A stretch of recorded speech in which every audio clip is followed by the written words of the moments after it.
नमस्कार, आप सभी का स्वागत है। लाइव सेशन में नेटवर्क प्रॉब्लम के कारण मैं वीडियो बनाकर अपलोड कर दे रही हूँ। आज आपको समझाऊंगी मैं, यानी आज आपको समझना है कायसर्ग। आखिर कायसर्ग क्या है? कायसर्ग अगर आपने पहले यह वर्ड समझा है, जाना है, बहुत अच्छी बात, और आगे इसमें समझ पाएंगे। लेकिन आज आपको बेहतर से बेहतर इसको समझना है, और अगर नहीं आज तक समझे हैं तो कायसर्ग को आज मैं आपको समझानी हूँ। ध्यान समझिएगा, बहुत ही वैज्ञानिक है। बहुत, अगर आप इसको करेंगे तो आप खुद से समझ पाएंगे कि ये कितना इसको करने से कितना लाभ प्राप्त होगा। तो चलिए हम समझते हैं कायसर्ग का, और ध्यान से समझिएगा। एक बार में न समझ में आए तो दोबारा भी वीडियो दोबारा से रिपीट करके देख लीजिएगा तो अच्छे से समझ में आएगा। जैसा आप सभी जानते होंगे कि हमारे भारतीय संस्कृति में, यानी भारतीय साहित्य में अनेक प्रकार की विद्याओं का प्रचलन है। विद्याएं लोग जो है, हमारे ऋषि मुनि हैं, हमारे जो है मनुष्य जो जाति है, वह विभिन्न प्रकार की विद्याओं को अर्जित करती है और शक्तियाँ हासिल करती है और उसका प्रयोग भी करती है। आप सभी पूरा प्राचीन काल से आप देखते समझते आ रहे हैं। रामायण, भगवत गीता, न जाने कितना आपने देख रखा होगा। उसी में आज हम कायसर्ग को समझेंगे। ध्यान समझना। और हाँ, यह भी ध्यान रख लें कि जैसे आप मनुष्य जात को कम समझते हैं तो कम समझने की भूल मत करिए। मनुष्य जात में वह शक्ति है जो देवतागण भी नहीं प्राप्त कर सकते हैं। मनुष्य के अंदर ही मानव, यानी मानव के अंदर ही महामानव बनने की क्षमता होती है। जो कुछ भी मनुष्य पा सकता है वह देवता नहीं पा सकते। आपने देखा होगा, आप यानी कि आपने सीरियल या किसी ग्रंथों में आपने पढ़ा होगा, अगर देवी देवता हैं तो उनके पास जो है, जैसे कि इंद्रदेव आपने देख लिया और पढ़ा होगा, और जो है सूर्य आदि देव को, तो उनके पास एक सीमित दायरे में शक्तियां होती हैं। और मनुष्य जितना चाहे, जितनी क्षमता चाहे उतना वह अपने अंदर क्षमता प्रकट कर सकता है। जितना मेहनत करके जितनी शक्तियां हासिल करना चाहे हासिल कर सकता है। अब आगे हम समझते हैं कायसर्ग को। और यह ध्यान रखें, ध्यान साधना के मार्ग में एकाग्रता और स्थिरता पहली शर्त है। अगर आप ध्यान मार्ग में या ध्यान को समझना चाहते हैं तो उसमें एकाग्रता और स्थिरता होना बहुत ही आवश्यक है, तभी तो ध्यान लगेगा।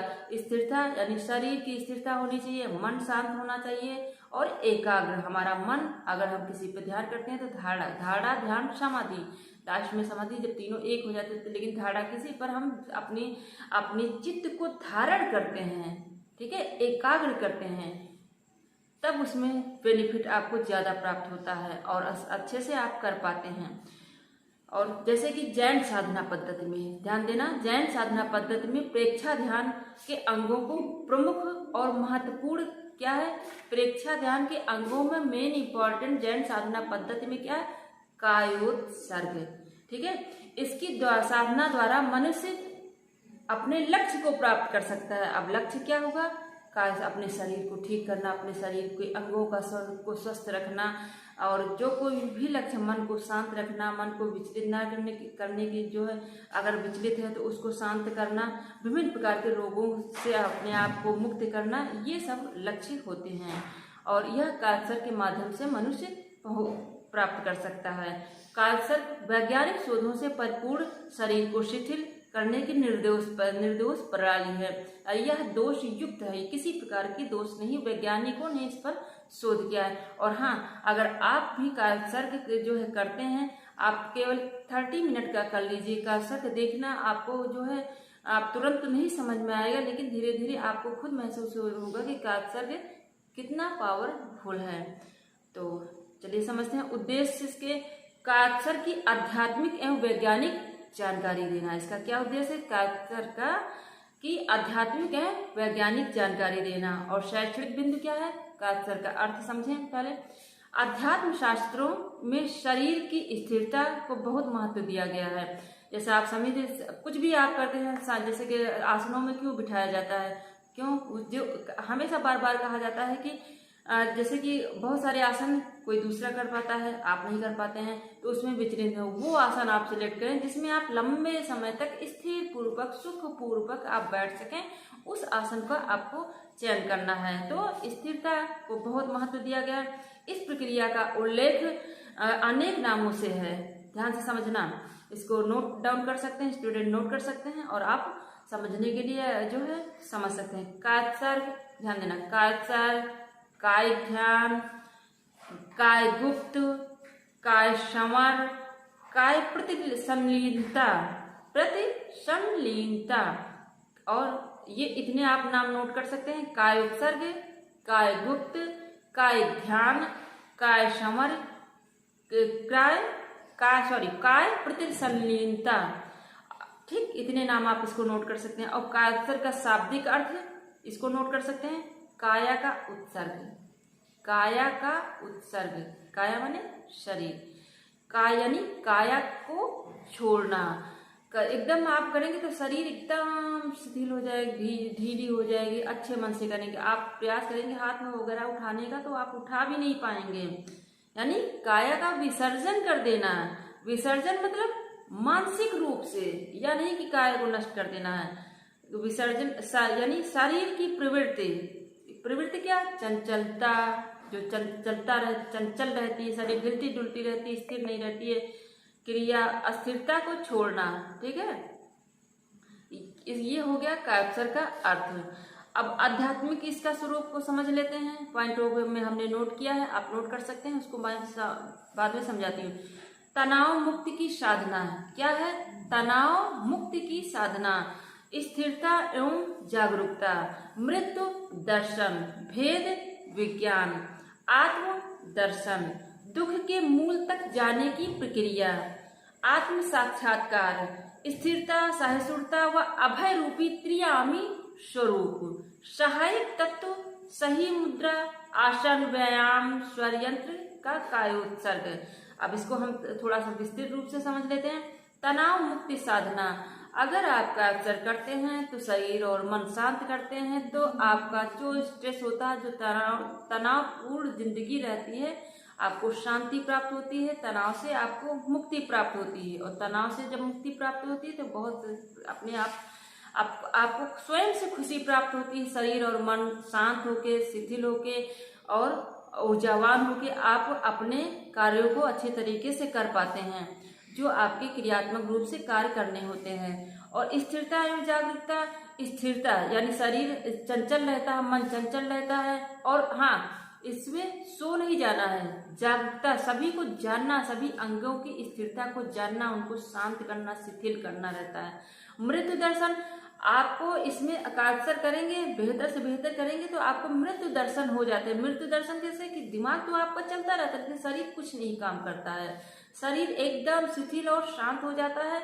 आप प्रयास भी करते हैं उठाने के लिए तो वह उठता नहीं है, इतनी क्षमता। तो इस प्रकार से आपको मृत्यु का दर्शन भी हो जाता है। और भेद विज्ञान, आप अपने शरीर के अंगों को बेहतर से बेहतर समझ सकते हैं, उनको स्वस्थ कर सकते हैं। और आत्मदर्शन, अपनी आत्मा का स्व माने अपने आप को जानना, अपनी आत्मा को महसूस कर सकते हैं, अपनी आत्मा पर ध्यान कर सकते हैं, शिथिल करते हैं। उसके बाद आप अपने आत्मा को जो है, आत्मा पर अगर ध्यान एकाग्रित करते हैं तो आत्मा को महसूस कर सकते हैं, आत्मा के दर्शन आप कर सकते हैं। दुख के मूल तक के जाने की प्रक्रिया, हम रोजमर्रा की जिंदगी में भाग दौड़ में भागते रहते हैं, हमें पता ही नहीं रहता हमें किस बात का कष्ट होता है। जब हम अपने शरीर और मन को शिथिल करते हैं, तब हम रिलैक्स होते हैं, तब धीरे धीरे खुद को जानने का प्रयास करते हैं। तो जहां पर हमें कष्ट है वहां पर पहुंचने का प्रयास करते हैं, वहां पर पहुंचकर उस मूल यानी दुख के मूल, उस दुख के जहां से दुख प्राप्त आपको हो रहा, शारीरिक मानसिक, उस जड़ तक पहुंचकर हम वहां पर जाकर उसका निदान कर सकते हैं। तो ना कोई मेडिसिन, ना कोई डॉक्टर, हम स्वयं से जो है अपने आप को शुद्ध कर सही कर सकते हैं। हाँ, आप लेना चाहें तो एक योग जो है टीचर का जो है, योग टीचर से ऐसी प्रक्रिया आप करवा सकते हैं, यानी योग शिक्षक के द्वारा आप ऐसी प्रक्रिया करवा सकते हो। कि खुद से करो ठीक है, लेकिन अगर हमारा योग शिक्षक करता है तो थोड़ा सा बेहतर से बेहतर हमें सजेशन देता है, तो हम और अच्छा कर पाते हैं। आत्म साक्षात्कार यानी स्वयं को जानना, और स्थिरता, स्थिरता आप समझ सकते हैं, सहिष्णुता, शांति, मन शांत रहेगा। और अभय रूपी जो आपके अंदर भय रहता है विभिन्न प्रकार के, ये इन सबको आप समझ पाएंगे कैप्चर करेंगे तो उसके बीच में। और सहायक तत्व क्या है इसके? सहायक तत्व यानी सही मुद्रा, मुद्राओं के विशेष जो है आप समझ पाएंगे। आसन, व्यायाम को समझना है।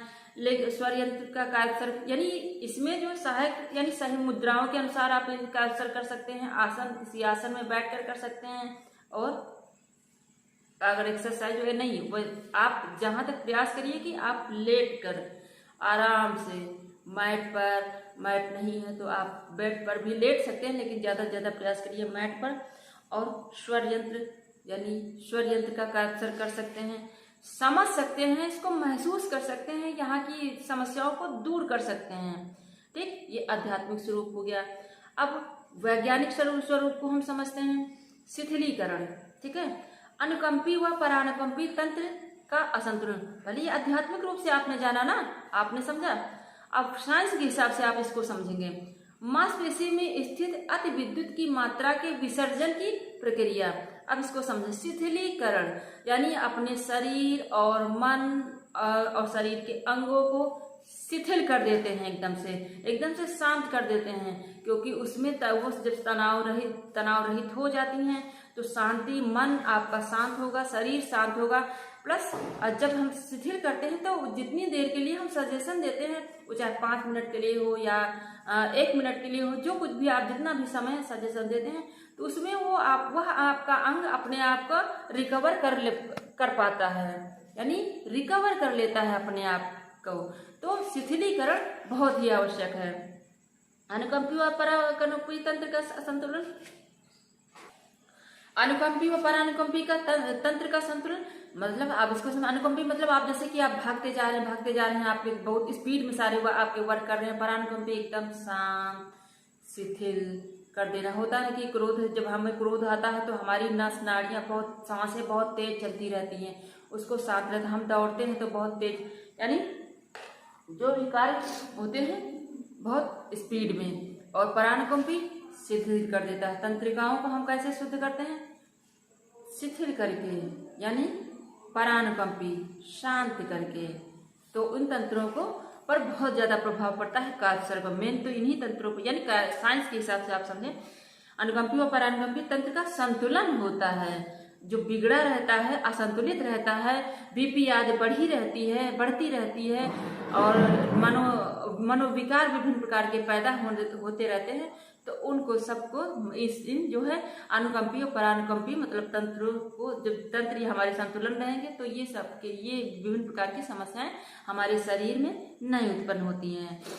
फिर मांसपेशी में स्थित अति विद्युत की मात्रा के विसर्जन की प्रक्रिया। जब हमारी बॉडी बहुत ज्यादा एक्टिव, जैसे आप मान लिए एक्सरसाइज किए, एक्सरसाइज करने पर हमारी शरीर थकती है, हमारे अंग थकते हैं, तो उसमें जो विद्युत की मात्रा का जो होती, यानी जो हमारे उन अंगों को शांत भी तो करना है। जब हम कैप्चर कर लेते हैं, जैसे आप आसन वगैरह किए, तो जो है आपकी बॉडी एक तो थकान में हो गई, यानी सभी अंग थकान में हो गए, तो पुनः से, यानी उन सेल्स को पुनः से कार्य करने के लिए अगर हम कैप्चर करते हैं तो जो ऊर्जा होती है थोड़ी सी शांत होती है, हम पुनः तरोताजा होकर अपना दिन की हमारी दिनचर्या है उस पर आगे वर्क कर सकते हैं। जो हमारे कार्य हैं वो अच्छे तरीके से कर सकते हैं। नहीं वैसे हम एक्सरसाइज तो करते हैं, बहुत ज़्यादा थका महसूस करते हैं। आपने देखा होगा जिम आदि लोग ज्वाइन किए रहते हैं और जिम करते करते ही उनकी डेथ हो जाती है। क्यों? वो बहुत ज़्यादा कर लेते हैं। देखो, एक हमारी शरीर की क्षमता होती है, तो हमारे योग में बेहतर से बेहतर हमें समझाया जाता है कि एक्सेस में कुछ ना करें, जितनी आप में क्षमता है उतनी करिए। आप अंदर बहुत ज़्यादा कैपेसिटी है, बहुत क्षमता है, आप बहुत ज़्यादा एक्सरसाइज मतलब जो योगासन प्राणायाम वगैरह बहुत ज़्यादा करिए, नहीं है कम करिए, लेकिन उसके बाद कैप्चर जरूर करिए, ताकि पुनः से वो सेल्स जो आपके नष्ट हुए हैं वो रिकवर हो जाएं और आगे वर्क करने के लिए प्रेरित हो सके। तो यह हो गया वैज्ञानिक स्वरूप। अब प्रयोजन ध्यान से समझे इसका। भेद विज्ञान, चित्त शुद्धि, शक्ति सुरक्षा, समस्या समाधान, मनोकायिक स्वास्थ्य, स्वभाव परिवर्तन, भेद विज्ञान, यानी हम सभी अंगों अंग प्रत्यंग आदि सबको जान सकें। अब शरीर और मन को, मानसिक स्थिरता को, मानसिक स्तर, हमारा स्तर क्या है, ये सभी को जान समझ पाएंगे। चित्त शुद्धि, इससे हमारी चित्त शुद्धि होती है, यानी चित्त निर्मल होता है। निर्मल मतलब विकारों रहित हो जाता है, इसमें किसी भी प्रकार का विकार नहीं रह जाता है। इतनी जो है इससे शुद्धि प्राप्त होती है, यानी इस तरह फिर चित्त शुद्धि, यानी चित्त हमारा निर्मल हो जाता है, चित्त हमारा शांत हो जाता है। चित्त वृत्तियां जो विभिन्न प्रकार के विचलित करती रहती हैं वृत्तियों पर, पहले मैंने सेशन ले रखा है, आप नहीं जानते तो पिछला आप वीडियो देख सकते हैं। जो वृत्तियों के माध्यम से हमारा चित्त जो है अस्थिर होता है, तो उससे थोड़ा हमें शांति मिलती है, इससे छुटकारा मिलता है, चित्त हमारा शांत होता है, शुद्ध होता है। और शक्ति सुरक्षा, जैसा मैंने अभी समझाया आपको, शक्ति सुरक्षा, अगर हम कुछ से एक्सेस में करते जा रहे हैं तो उसका लाभ नहीं मिलता है, उल्टा हमें हानि ही होता है, हमारे शरीर में दुर्बलता ही आती है, मानसिक उलझने ही होती हैं। तो कार्य करने से आपको शक्ति पुनः जो है उसी उत्साह में आप अपना कार्य के लिए आगे बढ़ जाते हैं। और कभी भी जरूर नहीं एक्सरसाइज ही करें, कभी भी आप थके हों, जो है दिमागी रूप से थके हों, कहीं से आए हों, आपको कुछ ना समझ में आए, कार्य कर लीजिए, बेहतर से बेहतर आपको इलाज शांति मिलेगी। और समस्या समाधान, अब समस्या समाधान को किस प्रकार समझते हैं, जैसे आपके अंदर, शरीर के अंदर कोई प्रॉब्लम है, आप नहीं समझ पा रहे, या आप जानते भी हैं, ऐसा नहीं कि आप नहीं जानते, कभी कभी जानते भी हैं, तो आप जब कार्यसर्ग में रहते हैं उस अंग को सजेशन देते हैं, तो उस अंग पर परीक्षा करते हैं, अच्छे से समझते हैं उसको। आप देखिए, आप किसी को भी, अगर आप जैसे अपने किसी भी रिलेशन को ले लीजिए, कोई भी हो, आपका बेटा हो, बेटी हो, भाई बहन, पेरेंट्स, कुछ भी हो, अगर उसी को आप प्यार से समझा कर, अच्छे से सोच विचार के सजेशन देकर उससे कुछ कार्य कहते तो बेहतर करता है, और ऐसे नहीं करता, नहीं ध्यान देते, नहीं करता बिल्कुल। तो उसी प्रकार हमारा अंग है, अंग को हम प्रेम से समझकर, उसको अच्छे से सजेशन देकर, हम उस जगह पर जो हमारी समस्या है वहाँ हमारी सेल प्रसन्न होती हैं, क्योंकि सेल जीवित होती हैं। आप जैसे होता है ना कि एक लगाव जैसा, तो वहाँ पर सजेशन देते हैं, तो वह समस्या, जो भी समस्या है आपकी दूर होती है, और बहुत जल्दी दूर, उतना ज़्यादा असर करता है उतना कि मेडिसिन भी असर नहीं कर पाता है। जब मेडिसिन आप लेते लेते थक जाते हैं, तो आप योग, तब आपके समझ में आता है कि हमें योग की तरफ मुड़ना चाहिए, तो पहले से ही हमें योग की तरफ ध्यान देना चाहिए। अब आगे चलते हैं मनोकायिक स्वास्थ्य, यानी जो मानसिक समस्याएं होती हैं, मानसिक परेशानियां होती हैं, वह भी हमारी कायकल के द्वारा स्वस्थ होती है, जैसा मैं अभी तक समझाती चली आ रही हूँ। और स्वभाव परिवर्तन, अगर किसी का स्वभाव बहुत ज़्यादा चिड़चिड़ा होता है, उलझा हुआ रहता है, दुष्टता उसके अंदर होती है, विभिन्न प्रकार की परेशानियों से ग्रसित होता है और उसको चीज़ों को नहीं समझ पाता, अगर उसको कायकसर कराया जाए तो उसका शरीर और मन शिथिल होता है, शांत होता है, चित्त निर्मल होती है, तो उसकी जरूर से जरूर उसके स्वभाव में परिवर्तन अवश्य आएगा। जब स्वभाव उसका शांत होगा तो वह विभिन्न प्रकार के वर्क, तो कायकसर के द्वारा स्वभाव में परिवर्तन अवश्य आता। तो हमने इसमें क्या जाना, हमने इसमें कायकसर का अर्थ, इसका उद्देश्य, आध्यात्मिक स्वरूप को समझा, वैज्ञानिक स्वरूप से भी कायकसर को हमने समझा, और इसके प्रयोजन क्या है कायकसर के, यह भी हमने जाना। तो आपने बेहतर से समझा होगा, और जहाँ ना समझ में आए कमेंट बॉक्स में शेयर करिएगा, मैं दोबारा से समझा दूंगी। और लाइव सेशन में अवश्य जुड़ा करें, टाइम अवश्य निकालेंगे, 6 PM रहता है, कभी कभार ही लेट हो जाता है 10-15 मिनट किसी कारणवश। और अब आशा करती हूँ आपने अच्छे से समझ लिया होगा।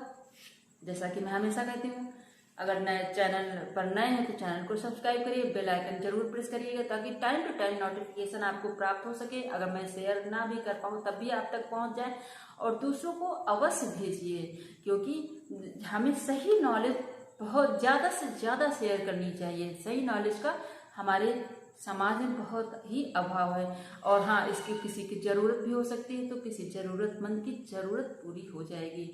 तो आप सभी का धन्यवाद।